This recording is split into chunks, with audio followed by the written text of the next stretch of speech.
गुरु प्यारी सात संगत जी, राधा स्वामी जी। संगत जी, यह तो हर कोई जानता होगा कि जब बाबा जी स्टेज पर आते हैं तो आते ही सबसे पहले हाथ जोड़ते हैं। उसके बाद बाबा जी अपनी गद्दी को बड़ी ही श्रद्धा से नमन करते हैं और गद्दी के आगे सिर झुकाते हैं, क्योंकि इसी गद्दी पर पहले भी जितने गुरु विराजमान थे वो विराजमान होते थे और बाबा जी अपने गुरुओं को नमन करते हैं। उसके बाद ही बाबा जी जैसे स्टेज पर आते हैं तो 2-3 मिनट के लिए पंडाल में इतनी शांति हो जाती है कि सांसों की आवाज तक उसमें साफ सुनाई देती है। 2 मिनट में बाबा जी पीछे से लेकर आगे तक, दाएं से लेकर बाएं तक बैठी संगत पर दृष्टि डालते हैं। जो संगत पीछे बैठी होती है, अगर वह यह सोचती है हम पर तो बाबा जी की दृष्टि पड़ी ही नहीं, तो यह बिल्कुल गलत है। पंडाल में जितने भी जीव मौजूद होते हैं, बाबा जी सब पर अपनी दृष्टि डालते हैं और सब पर अपनी दया मेर भी करते हैं। संगत जी, एक दिन बाबा जी के सत्संग में एक 12 साल का बच्चा अपनी माँ के साथ आया हुआ था।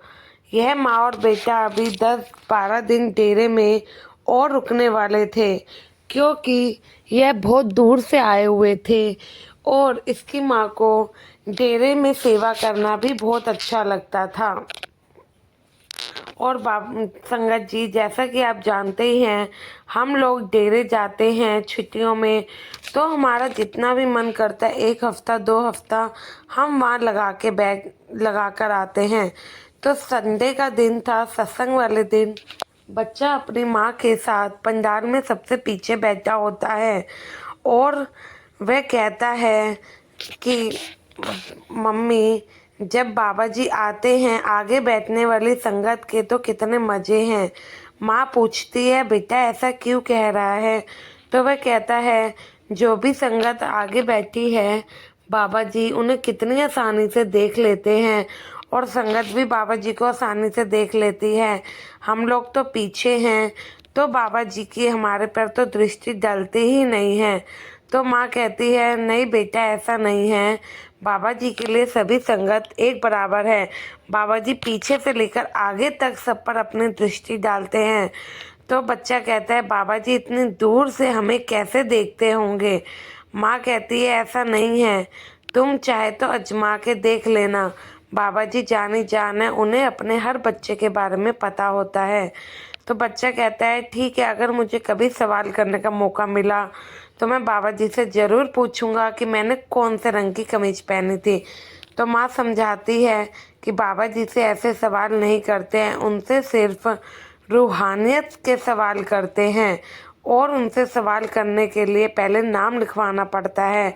अगर मौका मिल भी जाए तो उनसे रूहानियत से जुड़े ही सवाल करने चाहिए, क्योंकि बाबा जी से बात करने का मौका बहुत किस्मत वालों को मिलता है। अब बच्चा क्योंकि इतना बड़ा नहीं था तो वह माँ की बात को समझ नहीं पाया और कहने लगा कि माँ फिर मुझे कैसे पता लगेगा कि बाबा जी ने हम पर दृष्टि डाली है। तो माँ ने हंसते हुए कहा कि ठीक है, जब भी मौका मिले तो तुम बाबा जी से पूछ लेना कि तुमने कौन से कलर की कमीज पहनी थी। फिर बच्चा कहता है कि माँ आप कहते हो बाबा जी को सच्चे मन से जो भी याद करता है वह उनसे ज़रूर मिलते हैं। यह कह के बच्चा अगली बार सवाल जवाब में नाम लिखवाता है, लेकिन उसका नाम नहीं आता और वह उदास हो जाता है। तब माँ कहती है तुम उदास मत हो, बाबा जी तुम्हारी अरदास जरूर सुनेंगे।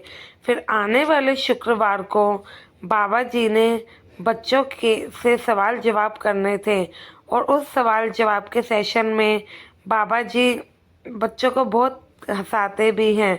इसमें नाम लिखवाने के लिए बच्चा बहुत अरदास करता है बाबा जी से और सेवादार के सामने ही आंखें बंद करके अरदास करने लगता है कि प्लीज़ मेरी पर्ची निकलवा देना। तो सेवादार भी कहता है, चिंता मत करो बाबा जी, तुम्हारी अरदास जरूर सुनेंगे। और उस दिन बच्चे की पर्ची निकल जाती है। जैसा कि बताया, बाबा जी उस दिन बच्चों के सवाल जवाब सेशन में बच्चों को बहुत हंसाते हैं। तो बच्चे का नंबर लास्ट में आता है। जब ये बाबा जी के सामने पेश होता है तो इसकी हिम्मत नहीं होती है कि वह बाबा जी से सवाल कर पाए, और यह एकदम घबरा जाता है। सेवादार इसे इशारा करते हैं कि बेटा जो सवाल है पूछ लो, लेकिन ये हिम्मत नहीं करता है। बाबा जी भी कहते हैं, तो फिर ये बड़ी हिम्मत से बाबा जी से पूछता है, बाबा जी क्या जो संगत पीछे बैठती है आप उन पर अपनी दृष्टि डालते हैं? तो बाबा जी कहते हैं कि बेटा, पिता के लिए सब बच्चे एक समान हैं, वो सब पर अपनी दया मेहर बराबर करते हैं, बस हम ही नहीं समझ पाते। पिता कभी अपने बच्चों में भेदभाव नहीं करता, और पिता को पता होता है कि उसके बच्चे को कब क्या परेशानी है। इसके बाद बच्चा कहता है कि बाबा जी आप बुरा मत मानना, मैं एक सवाल करना चाहता हूँ। मैं आपसे पूछना चाहता हूँ, संडे वाले सत्संग में मैंने कौन सी कमीज पहनी थी? तो बाबा जी कहते हैं, तो तू मेरी परीक्षा ले रहा है? तो बच्चा कहता है, नहीं बाबा जी, मैं तो आपके लिए जो मेरे मन में विश्वास है उसे और मजबूत बनाना चाहता हूँ। तो बाबा जी और पंडाल में बैठी सारी संगत बहुत हैरान हो जाती है कि कैसे बच्चे ने अपना सवाल भी पूछ लिया और बाबा जी को बुरा भी नहीं लगने दिया। फिर बाबा जी कहते हैं, तुमने संडे वाले सत्संग में लाल कलर की कमीज पहनी थी। फिर बच्चा कहता है, बाबा जी मेरी मम्मी बिल्कुल सही बोलती थी कि आप हर एक पर अपनी दृष्टि डालते हो और हर किसी संगत पे अपनी नज़र रखते हो। आपको भी पता होता है कि संगत पंडाल में सत्संग सुन रही है या नहीं। तो संगत जी, जैसे कि आपको पता चला, बाबा जी सिर्फ अपने बच्चों पर दृष्टि नहीं डालते हैं, बल्कि जब हम सत्संग सुन रहे होते हैं तब भी बाबा जी को पता होता है कि हम सत्संग सुन रहे हैं या फिर दुनियावी ख्यालों में खोए हुए हैं। संगत जी, इस 1 घंटे के सत्संग को भी हम ध्यान से नहीं सुनते। उस समय हमारे मन में पता नहीं क्या क्या ख्याल होते हैं। संगत जी, सत्संग सुनने का मौका बहुत किस्मत वालों को मिलता है।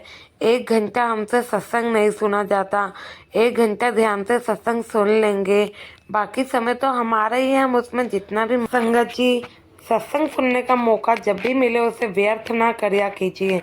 आपसे विनती करते हैं कि अगर आपको साखियाँ सुनना पसंद है तो चैनल सब्सक्राइब करें जी। गुरु प्यारी साथ संगत जी, राधा स्वामी जी।